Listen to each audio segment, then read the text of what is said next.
in my view, passion trumps experience and skill every single day. If you have passion for the business, if you wake up hungry to go win, then you're going to be successful. It's much easier to teach people skills than it is to instill passion in them. So you've got to be hungry, and you've got to know how to build that hunger within yourself. Welcome to the Chad Carden Podcast, where people and culture make all the difference. Our guests are real leaders that are making real impact by creating even better cultures and even better results. We're going to talk about things that most people aren't talking about. We're going to talk about things that leaders are thinking but might be scared to say. We're going to get into issues that can give you practical and tactical ways to set you up for a higher probability of success. Let's get after it. Welcome back to another episode. Today we have a very special guest. I'm excited to talk to Clint for a couple reasons. One is when I had a chance to have a conversation with him prior to this, I think that his experiences and some of the journeys he's been down will add some insights to what we can do to continuously help improve the performance of ourselves, our people, to drive the results we're looking to drive. And the second thing is I think just kind of the mindset of always being creative, not necessarily settling for status quo. I think Clint has he'll tell you kind of the background, but I think his journey and history speaks for themselves on some of the things that he's done along the way and he's learned that we're gonna gather from. And I think ultimately, as all of these podcasts, if we can all take one or two things that we believe we can take from idea to I did or begin to implement, I think it's been worth everybody's time. So first of all, Clint, welcome to the podcast. Thanks. I'm so happy to be here. This is an awesome experience. This is my first podcast, so I'm super excited. We'll try to make it as easy and painless as possible for you. Why don't we just start here? Kind of give the audience your history, your background, kind of just, all the way up to what it is you're doing today. And, we'll just kind of let it unfold from there. Yeah. So I guess I'll start with back to where I first started this journey in the beverage industry. So I was living down in South Florida. I was about halfway through a college degree, and I got hired on with the Coca-Cola bottler down there in South Florida. And at the time, it was really just an opportunity to get some experience on my resume, work for a big company, reap all the benefits of what comes with that. I didn't really expect to stick around as long as I did. I didn't really think that the beverage industry was going to be the final spot for me. But I knew it was a great opportunity to really dive in and get some real world experience. So I started down there, started at the ground level, working out in the stores every single day, filling shelves, building displays, taking orders, selling at the local store level, and eventually transferred up to Atlanta. Wanted to be back closer to family where I grew up. And got myself re-enrolled back in school. So I actually worked my way through school, finished my degree at Kennesaw State, and while working full time. And again, my original goal was to only spend a couple of years, get the Coke on the resume, and then move on to something else. But I found that there were so many opportunities for me to have all these different experiences, learn all these new things. So I started working through several different roles within the Coke system. I worked in category management. I worked in commercial execution, commercial strategy. I worked with our brand teams. I worked with our sales teams. I led big category management teams. I then moved back into a sales role, working on the food service side of our business, calling on one of the largest global restaurant chains in the world. And then in 2020, COVID hit and obviously disrupted a lot of things. Mm-hmm. And Coke had, for the first time ever, kind of this early retirement package that they were offering to employees. And even though I wasn't anywhere close to retirement age, it was still available to everyone. And I worked with a couple of my mentors, talked through with them. My original instinct was just to, hey, I'm having a good run here. I'll just stick it out and keep doing what I'm doing.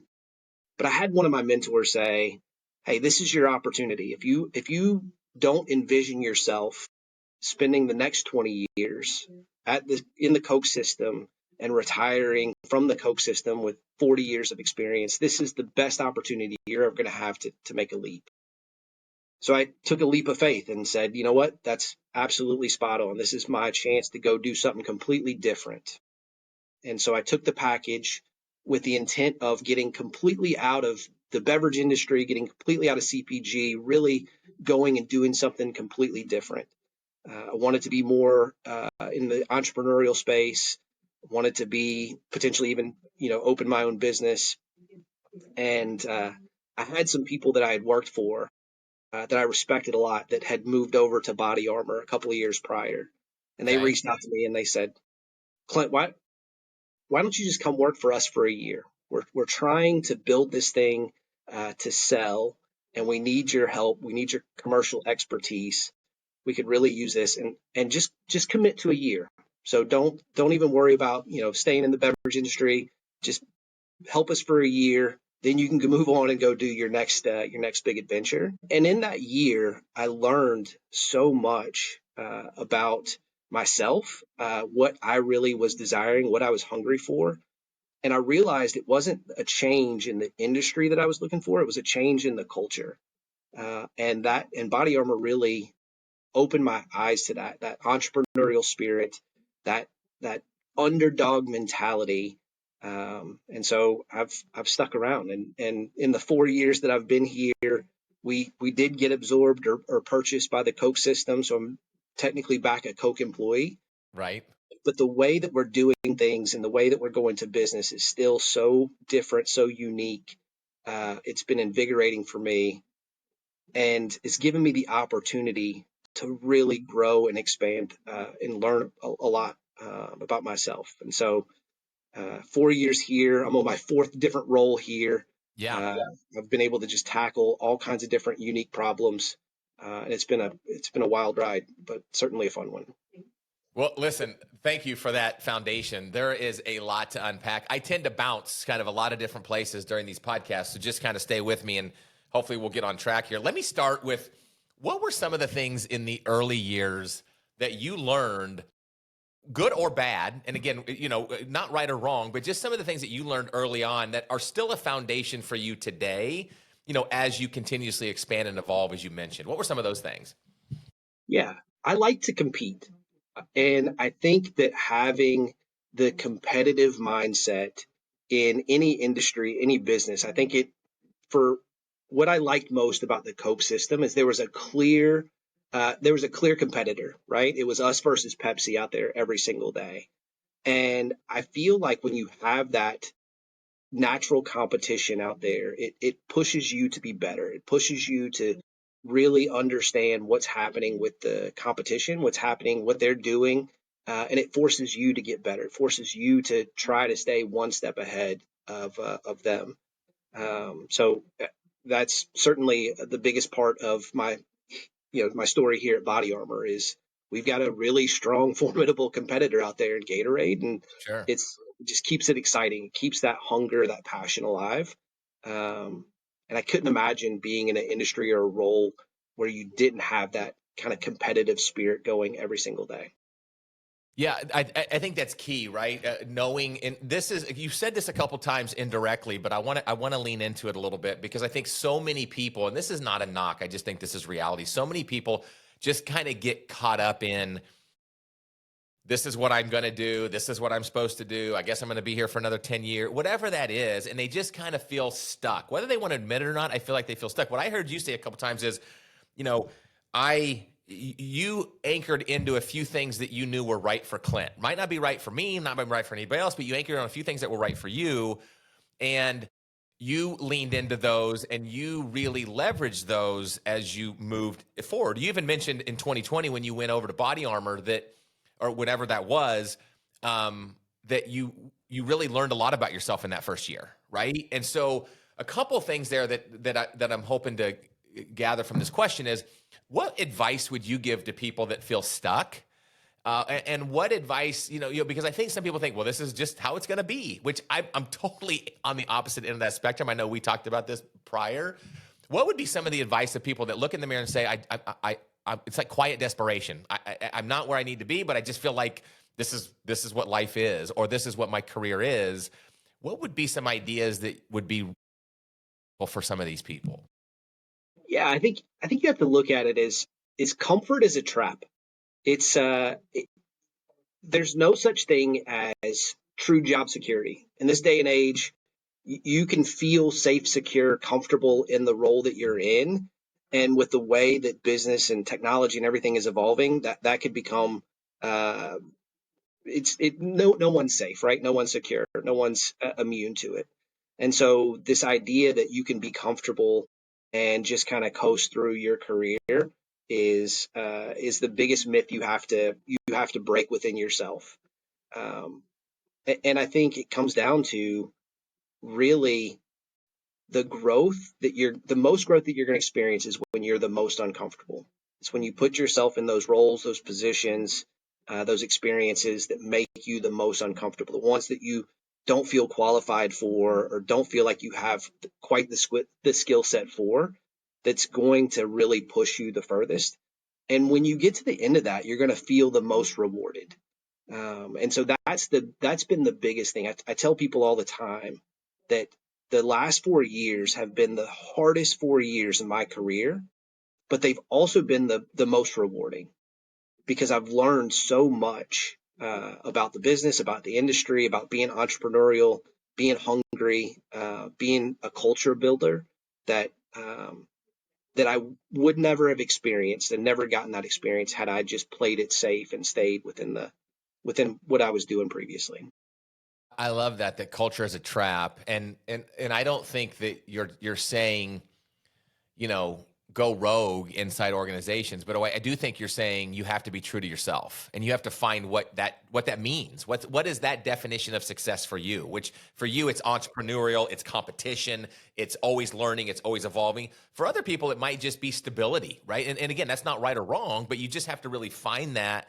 But whatever that true north is for you, what I also hear you saying is there has to be a little bit of an internal self push to get outside that comfort zone, because that comfort is a trap. That's what I hear you saying, right? 100%. Okay, fantastic. And again, I always say this on my podcast, but I should probably stop saying it. But I bounce from kind of idea to idea. Another thing that you mentioned was when you were making a decision back in COVID, when there was an opportunity to buy out, right, or that early retirement, you leaned on mentors, and how have mentors A, helped you, and B, how do you believe mentors can be valuable for people as they evolve in their career? Yeah.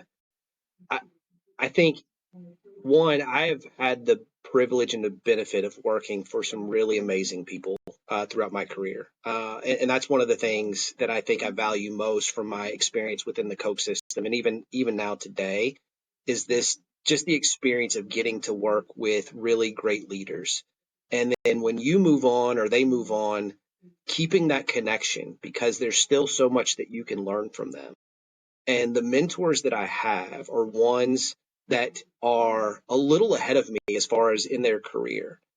And so they've experienced a lot of the same decisions that I will face, over the next several years.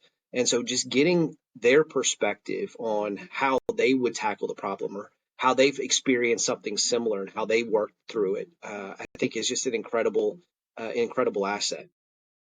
It doesn't mean that they give you necessarily the direction. I think that still has to come from within, but they can be a great sounding board for you in how you're going about approaching those decisions.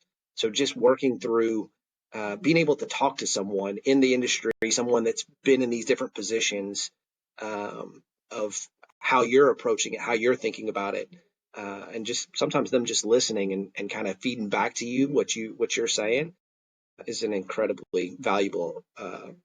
It's probably the most valuable thing that has led to my career success. Yeah, there's wisdom in counsel, right? There's wisdom in kind of leaning on people who have maybe already been down the path, or maybe it's a mile ahead of you, or whatever analogy you want to use. But there's wisdom in that. And so what I am gathering is you certainly need to understand your true north and what success means to you, but you don't have to do this all alone. And sometimes I think people feel very alone, and they feel like they're all the stress is on their shoulders. But lean into those mentors, or lean into those trusted advisors, if you will, within your life I personally have a personal board of directors that I lean on just asking them questions, and it's kind of reciprocal back and forth. But I think those relationships, and you mentioned those connections are valuable, but you also mentioned we have to be proactive to stay connected with those people, right? Like you mentioned, you work with some really good bosses, but we also have to be proactive and not just take, but we have to build that relationship where it's a, it's a mutually beneficial relationship, but leaning on those people can be highly valuable and proven out in your career when you pivoted and made some changes to actually come out the other end. And you mentioned it's been very rewarding for you. Absolutely. Absolutely. And you're spot on. You definitely have to keep that connection going. Um, Fortunately, some of my mentors have been able to retire, but I still seek out their counsel on big decisions, and not even that, just giving them updates. They're obviously have invested in me, and so I want to show them, what I've taken, how I've taken their wisdom, their insights, their investment in me, and turned and continued to grow with that. Awesome. And again, I think that one of the themes that I want to make sure that the listeners understand this is that you have, and I think this is very highly valuable. You've created you're proactively creating your future. You're still doing it, right? You're still staying in the game. You're not just leaning on comfort. As you mentioned, comfort is a trap. And I think that's key. Another thing that you mentioned was culture. Two things there. One, you said, I realized that it wasn't necessarily a different space or a different vertical that I wanted to go to. It was just the culture. Talk to us about, and again, not right or wrong, but the differences in culture, and how does the culture of Body Armor kind of is an asset to you, as you build your career. Talk to us about that. Yeah. Well, I mentioned the competition piece. Like, I thrive on competition. I thrive on waking up every single day with a clear competitor of who I want to go out and take down. And so our culture embraces that for sure. I would say we're still very entrepreneurial, but but that's a generic term, I feel like, that's used for a lot of things. I think it really is the mindset of being the hungry underdog. I mean, we're still a long ways away from being the share leader, but that's our clear goal right now. And that's how we're going to, and how we show up and go to business, and how we have the entire system really hyper focused on that piece. We, you know, Most of your listeners will know that Kobe Bryant was one of our early investors in the brand. But what people, I think, don't understand is that he wasn't just a money guy. He didn't just put his money in and kind of, hope this became something one day. He was an active part of the business in the early stages. And so I wasn't fortunate enough to have joined early enough to be in those meetings, but he used to show up to our sales meetings. He used to show up to our office and work with the brand team on innovation. And he really instilled kind of that Mamba mentality into everything that we do and how we go to business. And that to me has been the biggest difference, is just this obsession that every single person here has with being better, and getting better every single day. So we know we have a long journey ahead, and we focus on just how do we get a little bit better every single day? How do we just take it one more notch up from where we were? And having people that are just as hungry as you just kind of feeds itself, right? We're all feeding each other with that momentum and building that momentum. Yeah, and you mentioned earlier, I mean, and you can just see it in your answers, is that you have a passion for the mission, and there's clarity in what you're trying to do, which is become the share leader, and you are building, you are continuously evolving the team, where it's that same passion, that same hunger, where you have really people who see this as opportunity, not obligation, right? We get to do this stuff. We don't have to do this stuff. We get to do that stuff. And not everybody might be right for your bus, right? There might not be everybody who's, and that doesn't mean they're bad people. It just means there's just probably another bus for them. I talk about that all the time. But the other thing you mentioned was culture builder. You really enjoy building cultures.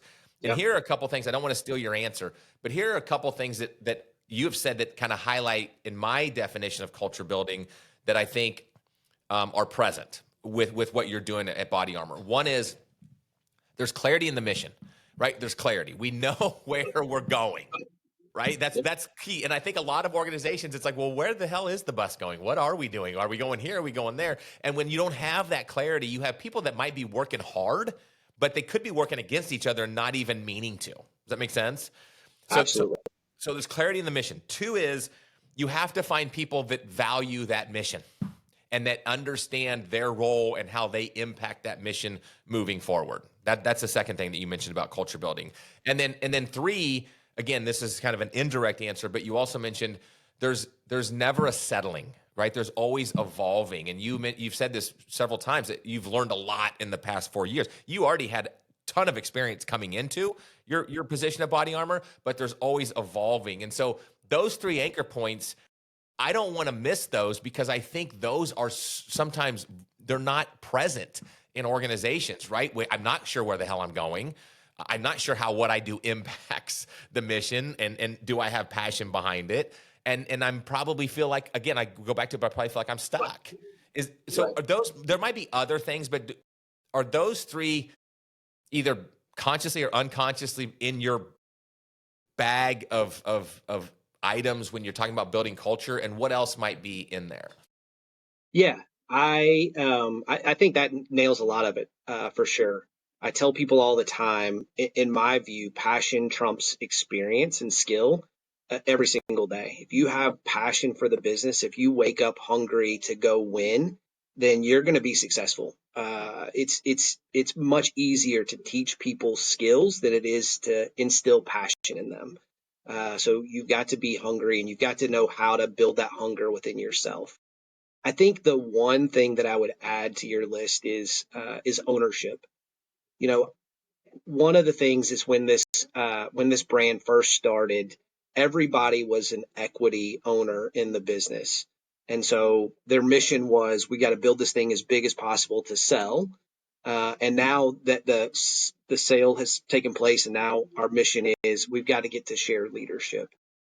But having that same ownership mindset that I feel like I own this business. If something's not going right, I need to go fix it. Even if it's not in my direct line of responsibility, if it's not necessarily on my job description, if I see something broken or if I see an opportunity, then I need to feel like I have enough ownership in the overall business to try to figure out how do I go help fix it, or how do I go solve it myself.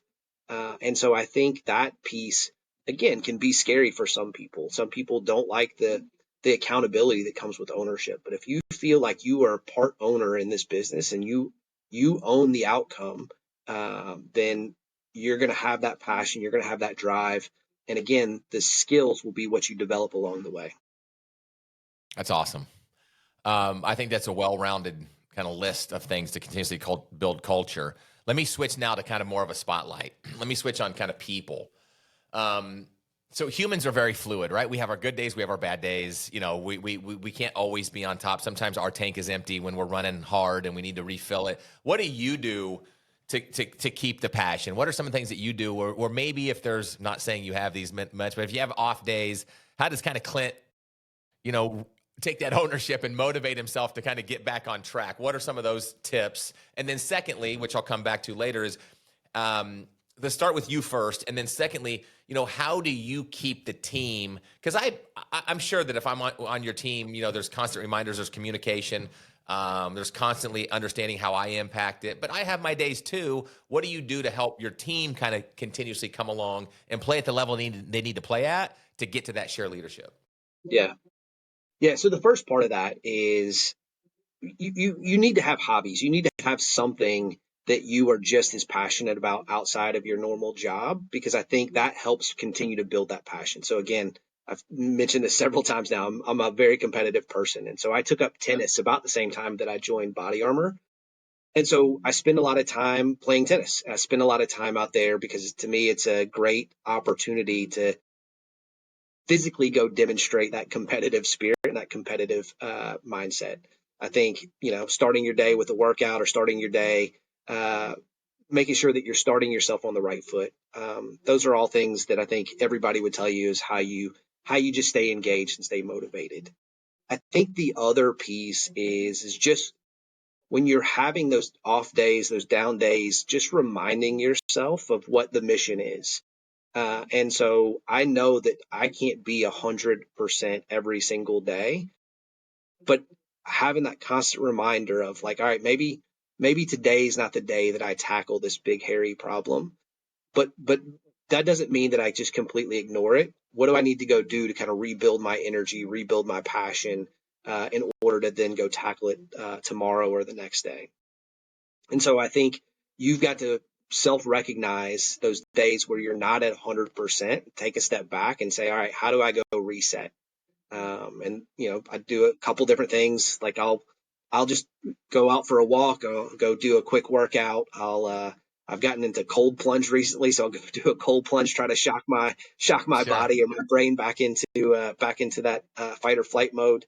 Or sometimes, just taking a pause and kind of trying to clear your mind.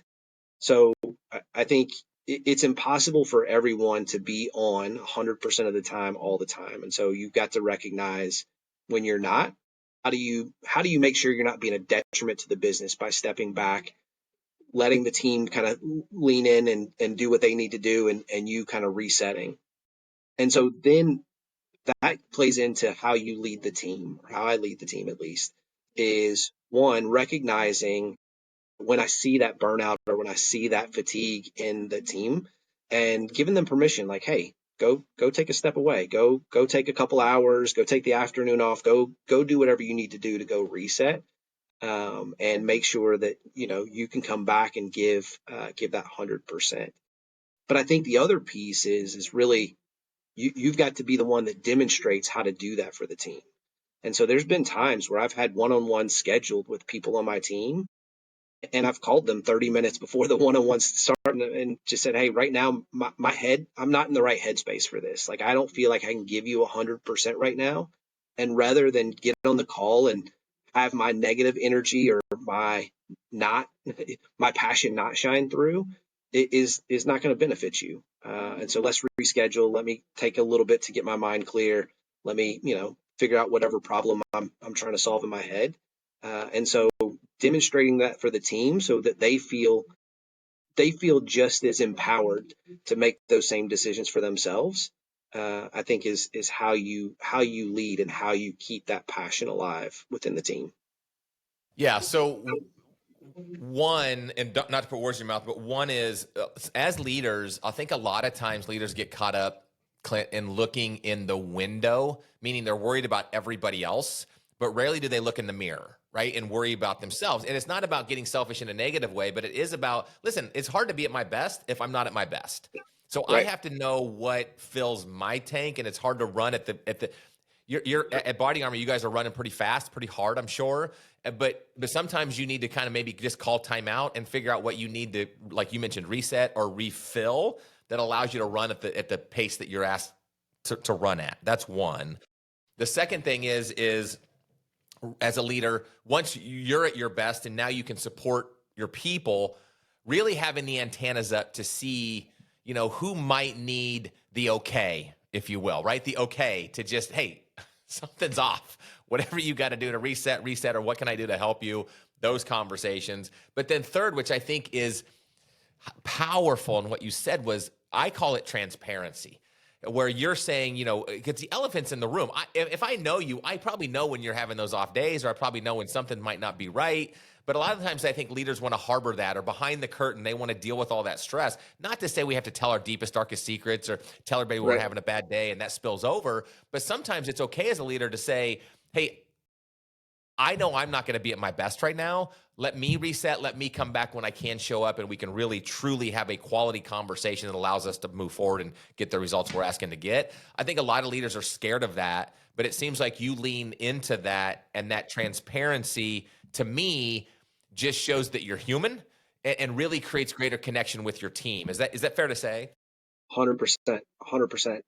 I look, I've had experiences where I've had a leader that I was working for that didn't show up at that 100%.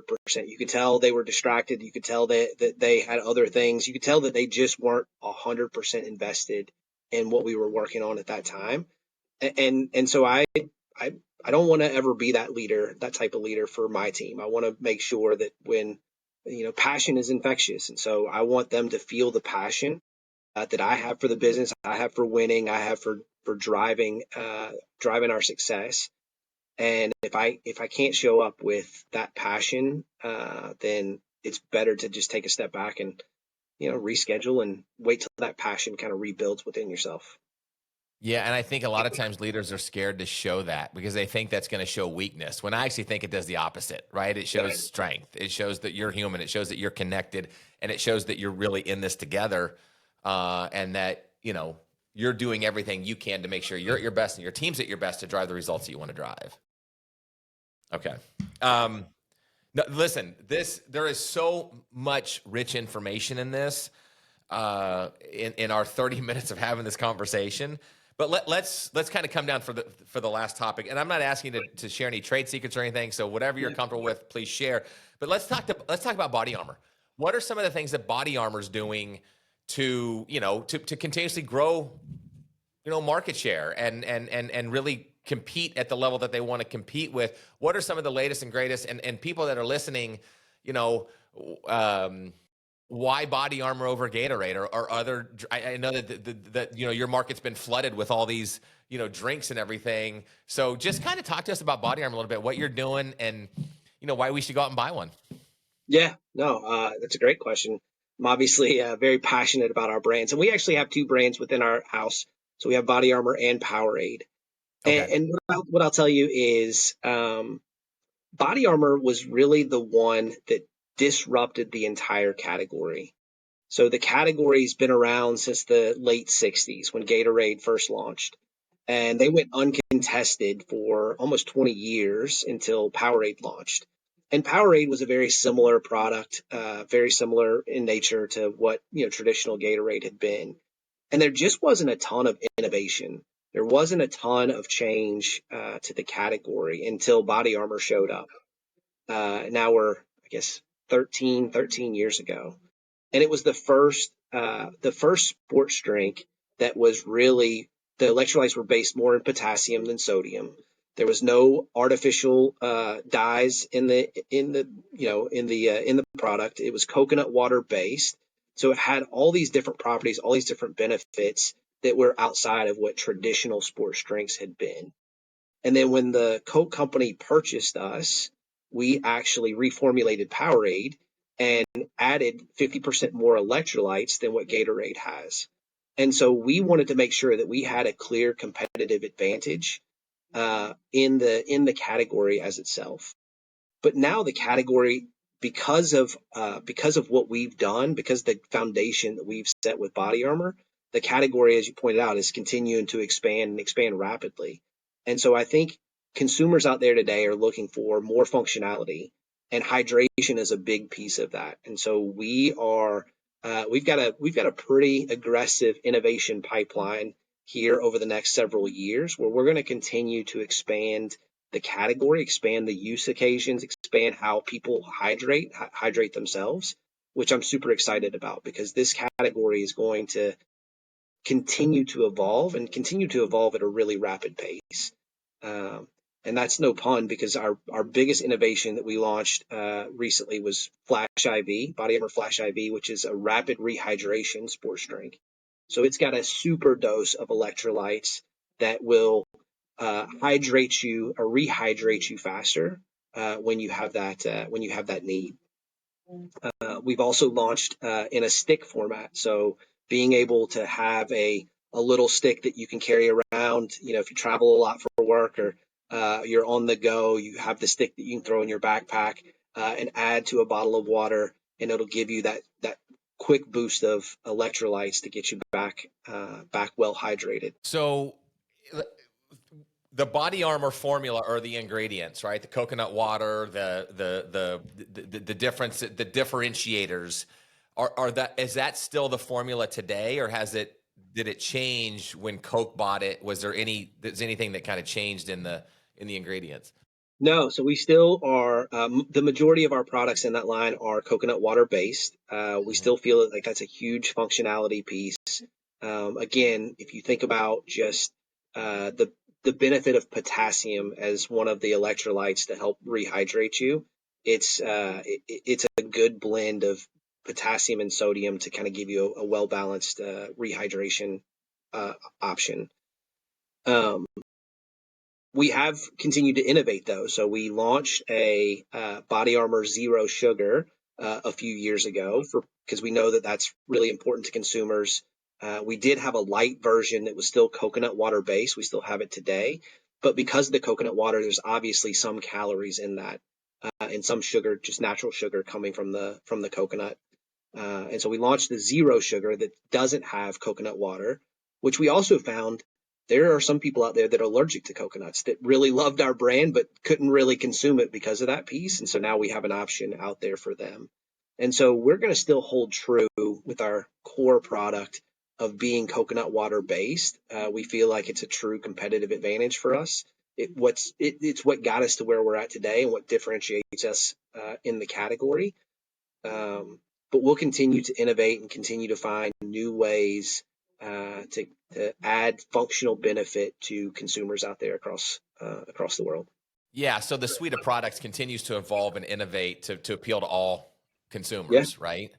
absolutely. Right. Again, I have no, you know this better than I do, but I feel, and again, this is just a gut feeling, that there's a little bit of an awareness around health and rehydration and the Flash IV and some of the things that you're doing right now, which I'm sure you guys are leveraging and capitalizing on. I'm sure your competitors are trying to do the same.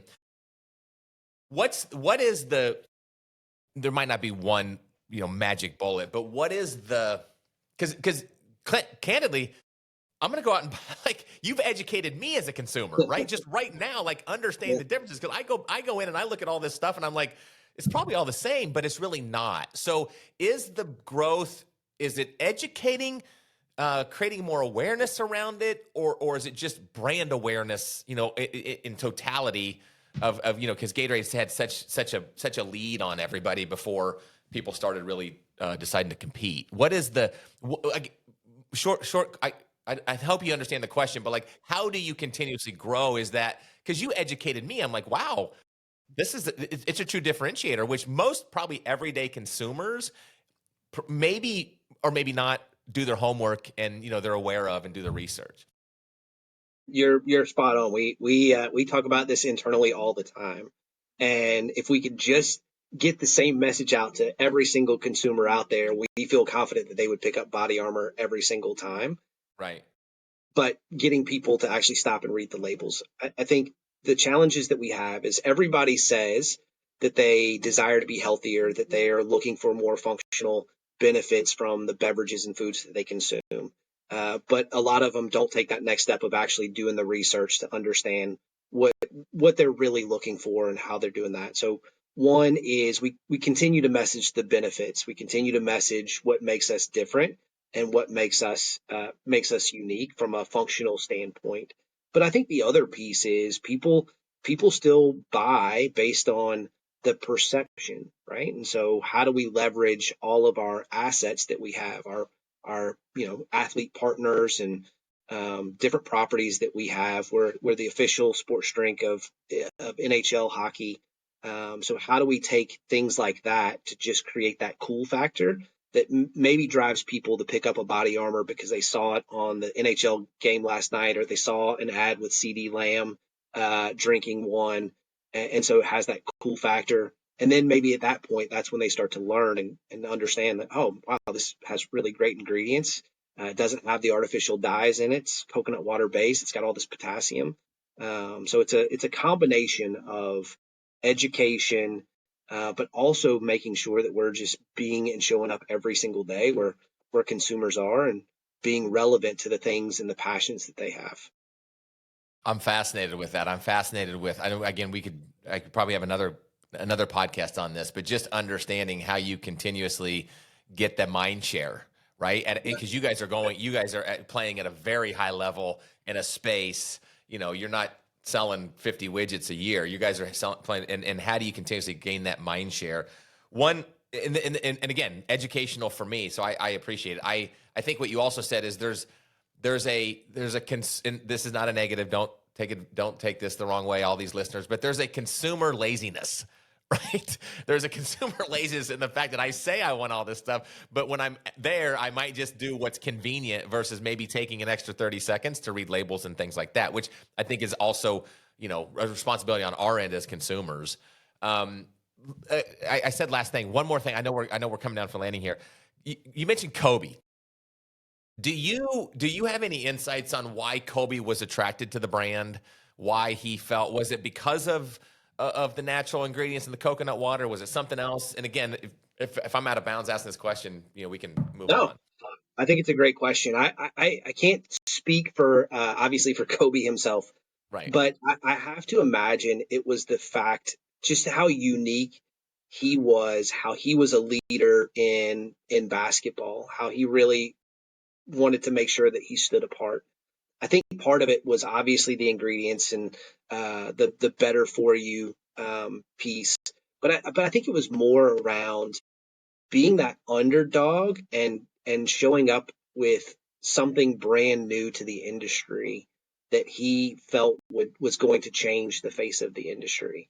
So I think he was a big part in helping us with our innovation and how we're reformulating and packaging. So he actually again had his fingerprints all. He still today has his fingerprints all over the brand. But I think it was more about creating the next great thing versus just joining what was at the time the great thing. Yeah, and you mentioned he brought that Mamba mentality, right? Which is I mean, there's so many stories on him, but I mean, he seemed to he was his biggest. I mean, he challenged himself every day to play at a level that most people don't even know is even exists. So I think that was probably a major benefit. That still, like you said, that is still running the halls of Body Armor right now. So It's embedded in our culture every single day. We talk about Kobe. We talk about the legacy he's left us. We talk about that Mamba mentality and that just being obsessed with better. that's awesome. So where and again, I should probably know this, but help the listeners if they want to find out more about Body Armor Powerade. Where would they go? Yeah, so we have our website out there. You can Google Body Armor. You can come to our landing page. We have all of our social channels, so we're on Instagram, TikTok, Facebook, etc. Um, so yeah, there's definitely a lot out there for your listeners to go find us. You can find us pretty much in every single U.S. retailer across the country. So we're in convenience stores, Walmart, grocery stores. Drugstores, etc. So it's not hard to find us out there. You can find us on Amazon. Lots of ways for you to go and your listeners to go out and try Body Armor. I can guarantee you won't be disappointed. It not only has all the great benefits we talked about, but it's an amazing product. Tastes fantastic. It's something that really was part of the reason that I've been here and stayed. Is I'm a big believer in the brand itself. I drink Body Armor all day long. I've got my Body Armor sport water here that I've been sipping on. So it's just a part of my everyday life. Again, if you go out and try it, I'm confident you'll find the same benefits. Yeah, I mean, Body Armor is a household name. You guys have done an amazing job of building the brand. Now it's just continuously elevating that awareness. I mean, I've certainly drank Body Armor throughout the years, but I'm telling you, in the 43 minutes that we've had this conversation, my outlook on Body Armor is different. And I'm not just saying this because, you're on the podcast. I think it has challenged me to think about, because with the electrolytes and the hydration and all the things that, are important to people. And I think that, again, that culture is continuously growing. I think Body Armor is a great item to have in your cart that would just continuously help, evolve your health goals, whatever that might be, for everybody. So Clint, I super appreciate the time.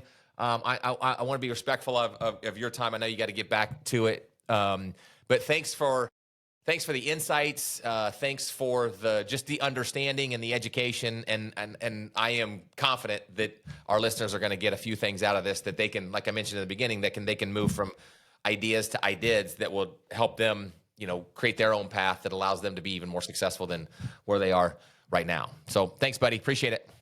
Thank you. We'll see you. Sounds good. It was fun.